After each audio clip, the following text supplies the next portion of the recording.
ಕಣ್ ಸ್ವಾಮಿ. ನಮ್ಮ ದೇಶಕ್ಕೆ ಬಂದು ಎಷ್ಟು ವರ್ಷ ಇರ್ತಾರೆ? 12 ವರ್ಷ ಇರ್ತಾರೆ. 12 ವರ್ಷ ಇದ್ದು ಅವ್ರು ಏನ್ ಮಾಡ್ತಾರೆ ಅಂದ್ರೆ ಜರ್ಮನ್ದಲ್ಲೇ ಅವ್ರು ಸಂಸ್ಕೃತ ಕಲ್ತಿದ್ರು ಸ್ವಾಮಿ. ಮೊದಲೇ ಸಂಸ್ಕೃತ ಕಲ್ತಿದ್ರು. ನಮ್ಮ ದೇಶಕ್ಕೆ ಬಂದ ಮೇಲೆ ಇನ್ನೂ ಅಷ್ಟು ಸಂಸ್ಕೃತವನ್ನ ಕಲಿತಾರೆ. ನಮ್ಮ ದೇಶದ ವಿದ್ವಾಂಸರಿಂದ ಹೆಚ್ಚು ಸಂಸ್ಕೃತವನ್ನ ಕಲಿತಾರೆ. ಕಲಿತು ಏನ್ ಮಾಡ್ತಾರೆ ಅಂದ್ರೆ ವೇದಗಳ ಬಗ್ಗೆ ಅವರು ವ್ಯಾಖ್ಯಾನವನ್ನ ಬರೀತಾರೆ. ಎಷ್ಟು ಅದ್ಭುತವಾದ ಜ್ಞಾನ ಸಂಪಾದನೆ ಮಾಡಿರಬೇಕು.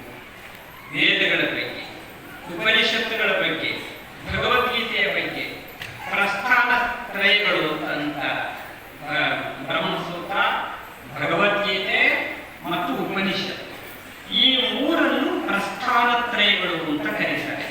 ಇವೆಲ್ಲವೂ ಕೂಡ ಶಂಕರಾಚಾರ್ಯ ಭಾಷ್ಯವನ್ನು ಬರೆದಿದ್ದಾರೆ. ಆದ್ದರಿಂದ ಯಾವ ಜರ್ಮನ್ ವಿದ್ವಾಂಸ ಮ್ಯಾಕ್ಸ್ ಮ್ಯುಲ್ಲರ್ ವೇದಗಳ ಬಗ್ಗೆ ಬಹಳಷ್ಟು ವ್ಯಾಖ್ಯಾನವನ್ನು ಬರೀತಾರೆ. ನಮ್ಮ ದೇಶವನ್ನೆಲ್ಲ ಸುತ್ತಾರೆ, ದೇವಸ್ಥಾನಗಳಿಗೆ ಹೋಗ್ತಾರೆ, ಜ್ಯೋತಿರ್ಲಿಂಗಗಳಿಗೆ ಹೋಗ್ತಾರೆ, ಮಠಮಾನ್ಯಗಳಿಗೆ ಹೋಗ್ತಾರೆ, ಎಲ್ಲ ಕಡೆ ಅಡ್ಡಾಡ್ತಾರೆ ಆ ಮನುಷ್ಯ. ಆಮೇಲೆ 12 ವರ್ಷ ನಮ್ಮ ದೇಶದಲ್ಲಿ ಇದ್ದಿದ್ದು ತಮ್ಮ ದೇಶಕ್ಕೆ ಹೊರಡು ನಿಲ್ತಾರೆ. ಅವಾಗ ನಮ್ಮ ದೇಶದ ಪತ್ರಕರ್ತರು, ರಿಪೋರ್ಟರ್ಸ್ ಅವರಿಗೆ ಪ್ರಶ್ನೆ ಕೇಳ್ತಾರೆ, ಸ್ವಾಮಿ ನಮ್ಮ ದೇಶದಲ್ಲಿ 12 ವರ್ಷ ಇದ್ರೆ ನೀವು ಈ ಊರು ಹೊರಟಿದ್ದೀರಾ ನಿಮ್ಮ ದೇಶಕ್ಕೆ, ನಮ್ಮ ದೇಶದ ಬಗ್ಗೆ ಏನು ಅನ್ನಿಸ್ತದೆ ಅಂತ ಕೇಳಿದ್ರು ಪತ್ರಕರ್ತರು. ಅದಕ್ಕೆ ಅವರು ಬಹಳ ದೊಡ್ಡ ಒಂದು ಶ್ರೇಷ್ಠವಾದ ಮಾತು ಹೇಳ್ತಾರೆ. ಪುನರ್ಜನ್ಮ ಅನ್ನೋದಿದ್ರೆ ಮುಂದಿನ ಜನ್ಮದಲ್ಲಿ ನಾನು ನಿಮ್ಮ ಭಾರತ ದೇಶದಲ್ಲಿ ಹುಟ್ಟಲಿಕ್ಕೆ ನೋಡಿ, ನಾವು ಎಷ್ಟು ಪುಣ್ಯ ಮಾಡಿರ್ಬೇಕು. ನಾವು ಇಲ್ಲೇ ಹುಟ್ಟೀವಿ, ಇಲ್ಲೇ ಬೆಳೀತಾ ಇದ್ದೀವಿ, ಇಲ್ಲಿ ಗಾಡಿ ಇಲ್ಲಿ ಕುಡಿತಾ ಇದ್ದೀವಿ, ಊಟ ಮಾಡ್ತಾ ಇದ್ದೀವಿ. ಆದ್ದರಿಂದ ನಾವು ಮುಂದಿನ ಜನ್ಮದವರಿಗೆ ಕಾಯಬೇಕಾಗಿಲ್ಲ. ಈ ಹುಟ್ಟಕ್ಕೆ ಈಗಾಗಲೇ ಇಲ್ಲಿ ಹುಟ್ಟೀವಿ, ಮುಂದಿನ ಜನ್ಮದವರೆಗೂ ಇಲ್ಲೇ ಹುಟ್ಟುತ್ತೀವಿ ಅಷ್ಟೇ. ಗೊತ್ತಾಯ್ತಾ? ಇಂಥ ಪುಣ್ಯ ಭೂಮಿ ಯಾಕವರ ಮಾತು ಹೇಳಿತ್ತು ಅಂತಂದ್ರೆ 12 ವರ್ಷ ಅವನು ನಮ್ಮ ದೇಶದ ಪಾರ್ಲಿಮೆಂಟಿಗೆ ಹೋಗಲಿಲ್ಲ ಸ್ವಾಮಿ, ನಮ್ಮ ದೇಶದ ವಿಧಾನಸೌಧಗಳಿಗೆ ಹೋಗಲಿಲ್ಲ, ಯಾವ ರಾಜ್ಯದ ವಿಧಾನಸೌಧಗಳಿಗೂ ಹೋಗಲಿಲ್ಲ. ಅವನು ಹೋಗಿದ್ದು ಬರೇ ತೀರ್ಥಕ್ಷೇತ್ರಗಳು, ಮಠಗಳು. ಅವನು ಹೋಗಿದ್ದು ಸಂವಿಧಾನವನ್ನು ಹೋಗಲಿಲ್ಲ. ಆಗಿನ ಸಂವಿಧಾನ ಇರಲಿಲ್ಲ, ಮಾತು ಬೇರೆ. ಆದ್ರೆ ಅವಾಗಿನ ರೀತಿ ಬೇರೆ ಇತ್ತು. ಆದ್ರೆ ಅವ ಆಧ್ಯಾತ್ಮವನ್ನು ಹೋಗಿದ್ದಾರೆ. ಅದಕ್ಕೆ ನಮ್ಮ ದೇಶದಲ್ಲಿ ನೀವೆಲ್ಲ ಇಲ್ಲಿ ಕುಂತಿರಲ್ಲ ತಾಯಿ, ನಿಮ್ಮ ರಕ್ತದಲ್ಲಿ ಏನಿದೆ ಅಂತಂದ್ರೆ ಭಕ್ತಿ ಇದೆ. ನಿಮ್ಮ ರಕ್ತದಲ್ಲಿ ಧರ್ಮ ಇದೆ, ನಿಮ್ಮ ಭಾವನೆಯಲ್ಲಿ ಭಕ್ತಿ ಇದೆ. ಆದ್ದರಿಂದ ಇಂಥ ಒಂದು ಶ್ರೇಷ್ಠವಾದ ಪರಂಪರೆ ನಮ್ಮದಾಗಿದೆ ಅಂತ ಹೇಳ್ತಾ ಇನ್ನು ಹೆಚ್ಚಿಗೆ ಹೇಳೋದಿದೆ. ಒಂದೇ ಒಂದು ಮಾತು, ಕರಿಧನ ಅಂಕುಶಕ್ರಿಯೆ ಅನ್ನಬಹುದೇ. ಬಸವಣ್ಣವರು ಬಸವಪುರಾಣ ನೀವೆಲ್ಲ ಕೇಳಿ. ಆ ಕಾರಣದಿಂದ ಅವರೊಂದು ವಚನ ಎಷ್ಟು ಶ್ರೇಷ್ಠವಾದ ವಚನ ಇದೆ ಅಂತ ಹೇಳ್ತೀನಿ ಅಷ್ಟೇ. ಕರಿಧನ ಅಂಕುಶಕ್ರಿಯೆ ಅನ್ನಬಹುದೇ, ಭಾರತೀಯ ಗಿರಿಧನ ವಜ್ರಕ್ರಿಯೆ ಅನ್ನಬಹುದೇ, ಭಾರತೀಯ ತಮಂಧ ಧನ ಜ್ಯೋತಿ ಕಿರಿದೆ ಅನ್ನಬಹುದೇ, ಭಾರತೀಯ ಮರದು ಧನ ನಿಮ್ಮ ನೆನಪ ಮನ ಕಿರಿದೆ ಅನ್ನಬಹುದೇ, ಭಾರತೀಯ. ಎಂತ ಒಳ್ಳೆ ಮಾತು ನೋಡಿ. ಕರಿಧನ ಅಂಕುಶಕ್ರಿಯೆ ಅನ್ನಬಹುದೇ. ಕರಿ ಅಂದ್ರೆ ಗೊತ್ತಾ ನಿಮಗೆ? ಆನೆ. ಕರಿ ಅಂದ್ರೆ ಏನು? ಆನೆ. ಆನೆ ಎಷ್ಟು ದೊಡ್ಡದಿರ್ತಾರೆ? ಬಹಳ ದೊಡ್ಡದಿರುತ್ತಲ್ವಾ? ಆದ್ರೆ ಅಷ್ಟು ದೊಡ್ಡದಾದ, ಅಷ್ಟು ಶಕ್ತಿಶಾಲಿಯಾದ ಆ ಆನೆಯನ್ನ ನಿಯಂತ್ರಣ ಮಾಡ್ತದಲ್ಲ, ಅದಕ್ಕೇನಂತಾರೆ? ಅಂಕುಶ ಅಲ್ವಾ? ಅಂಕುಶ ಎಷ್ಟಿರ್ತದೆ ನೋಡಿದ್ರೆ ನಮ್ಮ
ಬಹುಶಃ ನನಗೆ ಅನ್ನಿಸ್ತದೆ, ಚೌಡೇಶ್ವರಿ ಮಹಾದ್ವಾರ ಆದ ಮೇಲೆ ಚೌಡೇಶ್ವರಿ ಇದೆಯಲ್ಲ ತಾಯಿ, ಇದು ಆ ಮಹಾದ್ವಾರ ಆಗ್ತದಲ್ಲ, ಆವಾಗ ಆನೆ ಕಟ್ಟಬಹುದು ಇಲ್ಲಿ ಅಂತ.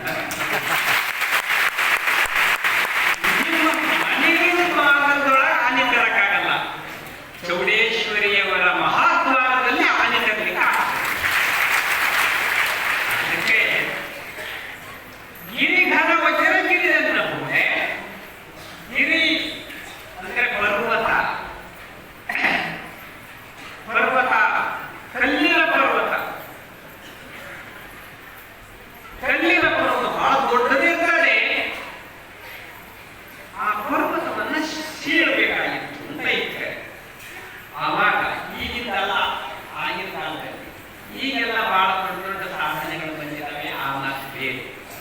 ಅವು ವಜ್ರ ಇರ್ತದಲ್ಲ, ವಜ್ರ ಇಷ್ಟೇ ಇರ್ತದೆ. ಸುಮ್ಮನೆ ಹೋದ್ರೆ ಸಾಕು, ಇಡೀ ಪರ್ವತ ಪುಡಿ ಪುಡಿಯಾಗಿ ಎಂಥ ಶಕ್ತಿ. ಅದಕ್ಕೆ ಗಿರಿಘನ ಅಂದ್ರೆ ಪರ್ವತ ದೊಡ್ಡದು, ಕಲ್ಲಿನ ಪರ್ವತ, ಅದನ್ನ ಸೀಳತಕ್ಕಂತಹ ವಜ್ರ ಇದೆಯಲ್ಲ ಇಷ್ಟೇ ಇರ್ತದೆ. ಅದು ಸಾಲದ ಸಮಂಥಗಳ ಜ್ಯೋತಿಗೆ ಹೋದೆ. ಸಮಂಥ ಅಂದ್ರೆ ಕಾಚು, ಜ್ಯೋತಿ ಅಂದ್ರೆ ಬೆಳಕು. ಸಂಬಂಧ ಇದು ತುಂಬಾ ಇರ್ತದೆ ಕಾಚು, ಒಂದೇ ಒಂದು ಪಡಿಕೆ ಹೆಚ್ಚಿದ್ರೆ ಆ ಕತ್ತಲೆಲ್ಲ ಹೊರಟೋಗ್ತದೆ. ಆದ್ರಿಂದ ಜ್ಯೋತಿ ಎಷ್ಟು ದೊಡ್ಡದಲ್ಲ, ಹಾಗೆ ಮರವು ಘನ, ನಿಮ್ಮ ನೆನಪ ಮನ ಕಿರಿದೆ ಅಂತಂದ್ರೆ. ಮರವು ಅಂತಂದ್ರೆ ಅಜ್ಞಾನ, ಅಜ್ಞಾನ ದೊಡ್ಡದು, ಜ್ಞಾನ ಸಣ್ಣದು ಬರ್ತದ ಇಲ್ಲ. ಆದ್ದರಿಂದ ಅದು ಶ್ರೇಷ್ಠವಾದದ್ದು ಅಂತ ಹೇಳ್ತಾ, ನಾವೆಲ್ಲರೂ ಕೂಡ ಜ್ಞಾನಿಗಳಾಗಬೇಕು, ಧ್ಯಾನಿಗಳಾಗಬೇಕು, ಭಕ್ತಿವಂತರಾಗಬೇಕು, ಧರ್ಮವಂತರಾಗಬೇಕು, ದಾನಿಗಳಾಗಬೇಕು ಅನ್ನುವ ಮಾತನ್ನ ಈ ಸಂದರ್ಭದಲ್ಲಿ ಹೇಳ್ತಾ ನಾವಿಲ್ಲಿ ಬಂದದ್ದು